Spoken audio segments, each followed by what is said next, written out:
Hello दोस्तों, मैं दीपक सिन्हा। आप सभी का इस न्यू सेशन में स्वागत है। चैप्टर 1 का सेकंड लास्ट टॉपिक इस वीडियो में करेंगे।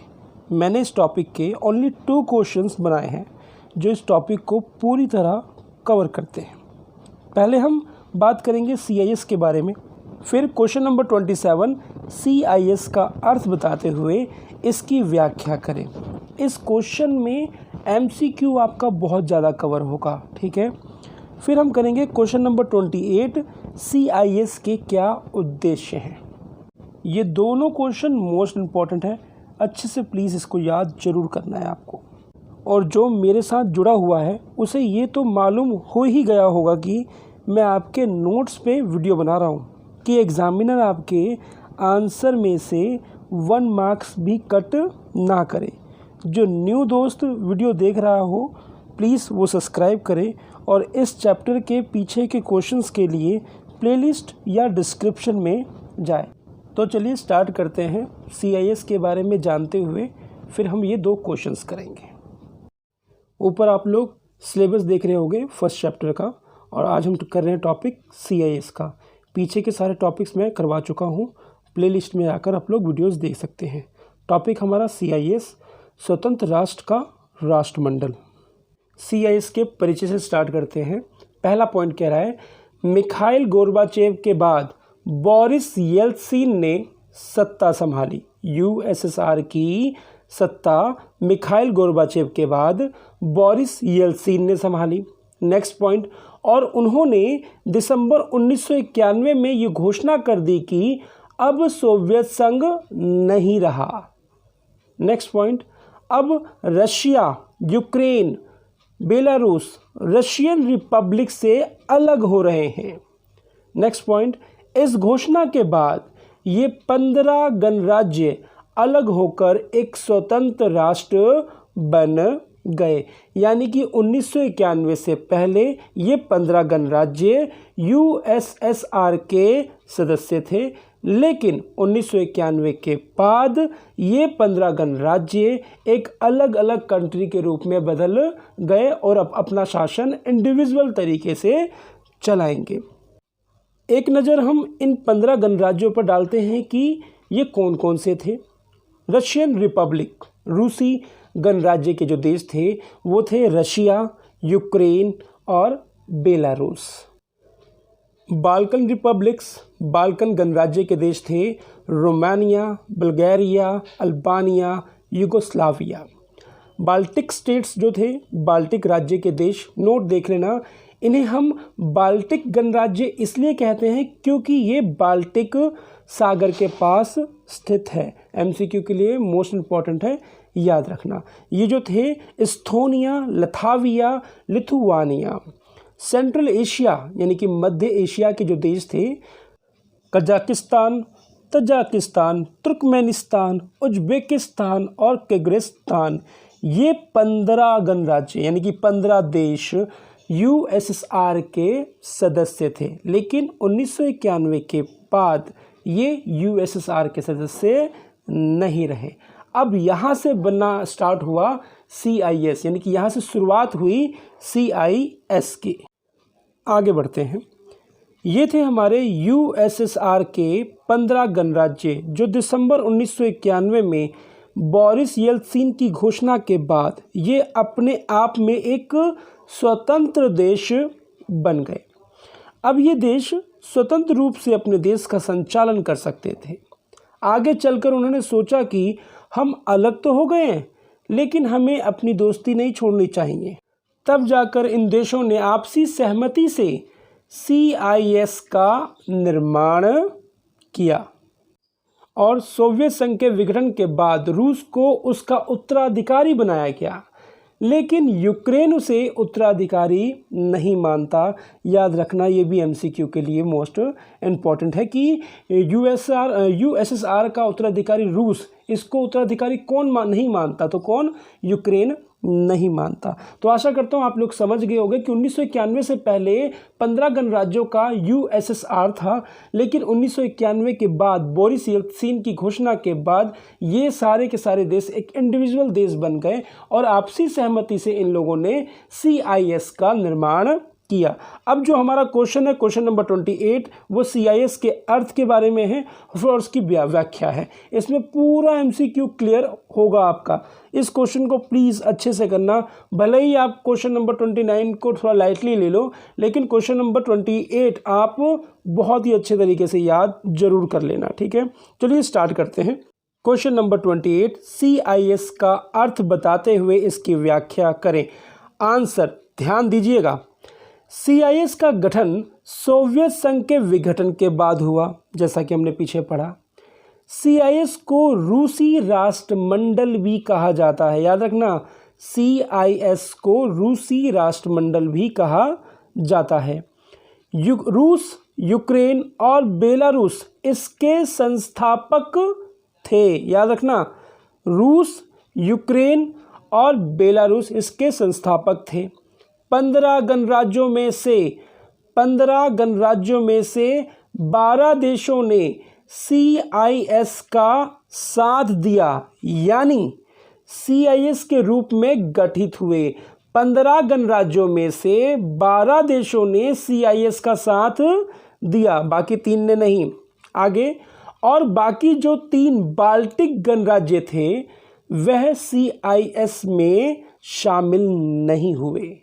वो CIS में शामिल नहीं हुए क्योंकि वो लोग तर्क देते हैं, क्योंकि ये पूर्वी यूरोप के देश थे जिनका ये मानना था, फिर से रिपीट कर रहा हूँ, क्योंकि ये पूर्वी यूरोप के देश थे, क्योंकि यह पूर्वी यूरोप के देश थे जिनका ये मानना था कि USSR ने इन पर गैर कानूनी तरीके से कब्जा किया था।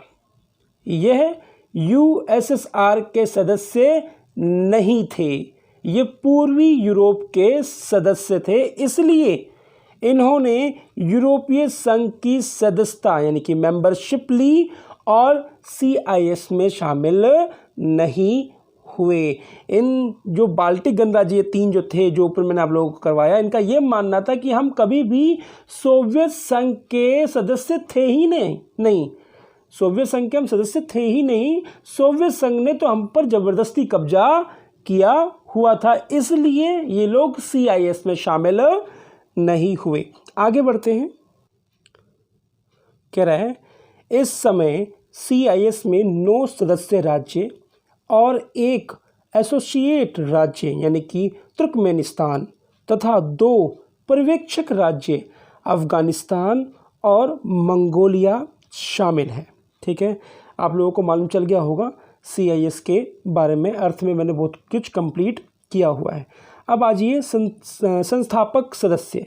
कह रहा है कि रूस, यूक्रेन और बेलारूस 8 सितंबर 1991 को इन तीनों ने निर्माण समझौते पर हस्ताक्षर किए, यानी कि जब CIS का निर्माण हो रहा था उस समय इन तीनों ने हस्ताक्षर किए।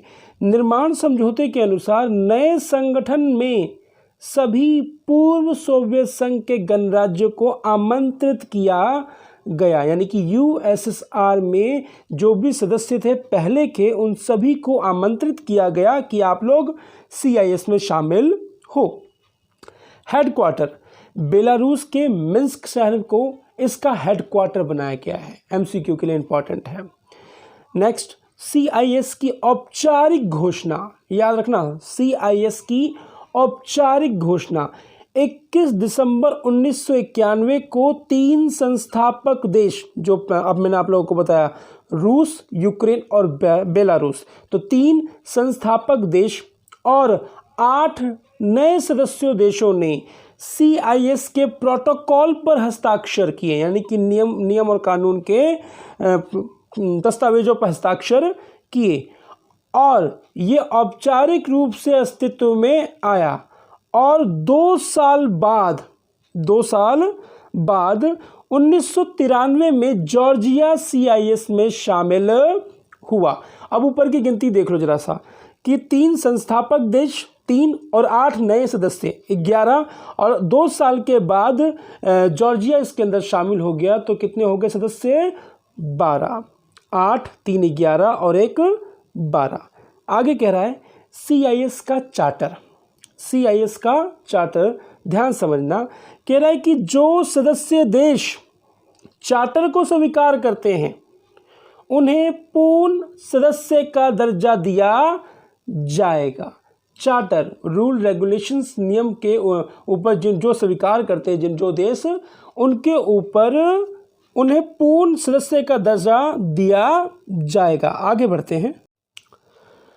और वह सदस्य जो चार्टर को स्वीकार नहीं करते लेकिन उन देशों के साथ सहयोगी सदस्य बनकर काम करते हैं, उन्हें सहयोगी सदस्य कहा जाएगा। यानी कि ये लोग चार्टर को नहीं मानते क्योंकि हस्ताक्षर नहीं किया, फिर भी ये सहयोगी रूप पर कार्य करेंगे। अब आ जाइए यूक्रेन पे। कह रहा है कि यूक्रेन ने कभी भी इस चार्टर पर हस्ताक्षर नहीं किया। एमसीक्यू का मोस्ट इम्पॉर्टेंट पॉइंट, यूक्रेन ने चार्टर पे कभी भी हस्ताक्षर नहीं किए क्योंकि वह रूस को यूएसएसआर का उत्तराधिकारी मानने को तैयार नहीं था, इसलिए उसने चार्टर पर हस्ताक्षर नहीं किए। जॉर्जिया, यहाँ से भी एमसीक्यू का पॉइंट बनेगा, ध्यान देखना। रूस और जॉर्जिया के बीच में युद्ध से जॉर्जिया द्वारा सीआईएस की सदस्यता छोड़ने का 2008 में ऐलान किया गया। 2008 में जॉर्जिया ने कहा कि भैया मैं सीआईएस से अलग हो जाऊंगा। आगे चलकर 18 अगस्त 2009 में जॉर्जिया अधिकृत रूप से सीआईएस से बाहर निकला और नाटो में शामिल हो गया। ये अब नाटो का सदस्य है। एमसीक्यू का मोस्ट इम्पॉर्टेंट ये पॉइंट रहेगा, प्लीज़ याद रखना। जॉर्जिया का 2008 में ऐलान कि सीआईएस से अलग, 2009 में सीआईएस से पूरी तरीके से अलग, और अलग होने के बाद नाटो में शामिल हो गया। आगे, रूस द्वारा क्रिमिया गणराज्य को हड़प लेना, जिसके बाद 2018 में सभी वैधानिक निकाय से यूक्रेन सीआईएस से पूरी तरह से अलग हो गया। इन दोनों के बीच मनमुटाव चल रहा था और आज वर्तमान में यूक्रेन और रूस के बीच युद्ध चल रहा है। आगे बढ़ते हुए अब हम सीआईएस की बनावट के बारे में बात कर लेते हैं। पहला पॉइंट, राष्ट्रीय अध्यक्षों की परिषद है इसमें। सेकंड, सरकार के मुखियाओं की एक परिषद है सीआईएस के अंदर। विदेशी मंत्रियों की एक परिषद है, रक्षा मंत्रियों की एक परिषद है, सेनाओं के कमांडरों की एक परिषद है और अंतर संसदीय और आर्थिक परिषद सीआईएस के अंदर है। ये सारे देश मिलकर अपने विकास के लिए काम करते हैं। सीआईएस का जो मैंने अर्थ आप लोगों को ऊपर से अभी तक नीचे बताया है, बहुत सारे पॉइंट्स एमसीक्यू के हैं, इसलिए अर्थ थोड़ा लंबा हो गया है। अर्थ अगर एग्जामिनर पूछता है 2 मार्क्स के अंदर तो स्टार्टिंग का जो पैराग्राफ है वही अर्थ है, उससे ज़्यादा कुछ लिखना नहीं है। बाकी सारी बातें मैंने इसलिए बताई कि एमसीक्यू के पॉइंट्स भी आप लोगों के क्लियर हो जाए। अब इस टॉपिक का हम लास्ट क्वेश्चन करते हैं, क्वेश्चन नंबर 29। ये रहा क्वेश्चन, सीआईएस के उद्देश्य क्या है। पॉइंट नंबर 1, सभी सदस्य राष्ट्रों में राजनीतिक, आर्थिक, पर्यावरण, मानवीय और सांस्कृतिक दायित्व का पालन करना। ठीक है। सेकंड पॉइंट, सदस्य देशों में ज़्यादा तालमेल और परस्पर सहयोग के विकास को बढ़ाना। देखो, कोई भी संगठन अगर बना है तो उसका मेन मोटिव है अपना विकास करना। पॉइंट नंबर 3, संतुलित आर्थिक और सामाजिक विकास को बढ़ावा देना। पॉइंट नंबर 4, अंतर्राष्ट्रीय शांति और सुरक्षा के लिए काम करना, जिसमें निशस्त्रीकरण की नीति को प्रोत्साहन देना है। पॉइंट नंबर 5, लोगों के बीच में स्वतंत्र संचार और आवाजाही को सुनिश्चित करना है। पॉइंट नंबर 6, सभी सदस्य राष्ट्रों के बीच विवादों को शांतिपूर्ण ढंग से बातचीत के द्वारा सुलझाना है। भाई, लड़ाई झगड़े से सुलझाना नहीं है, बातचीत तरीके से ही किसी भी समस्या का हल करना है। और लास्ट पॉइंट है, सामूहिक सुरक्षा को प्रोत्साहन देना। सामूहिक सुरक्षा यानी कि संगठन के अंदर जितने भी सदस्य हैं उनकी सुरक्षा को सामूहिक रूप से सुरक्षित रखना। तो ये थे हमारे 2 क्वेश्चन, जिससे कि सीआईएस आप लोगों का पूरा कंप्लीट होता है। अब इस चैप्टर का लास्ट टॉपिक बचा है जो हम नेक्स्ट वीडियो में करेंगे। अगर बच्चों आप लोगों को समझ में आ रहा है दोस्तों, तो प्लीज़ अपने यार दोस्तों को शेयर करो। और जो नोट्स लेना चाहता है, बहुत ही कम प्राइस रखा हुआ है मैंने, 39 रुपीज़। अगर जो स्टूडेंट नोट्स परचेज़ करता है मेरे से, उसको पर्सनल व्हाट्सएप का नंबर मैं दूंगा।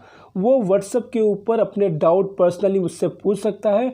उसके लिए मैं वीडियो बनाऊंगा और उस तक पहुंचाऊंगा। पूरे साल मेरा यह काम रहेगा, जो बच्चा नोट्स मेरे से परचेज़ करता है। ठीक है बच्चों, तो मिलते हैं नेक्स्ट वीडियो में। अपना और अपने परिवार का ध्यान रखें। जय हिंद, जय भारत।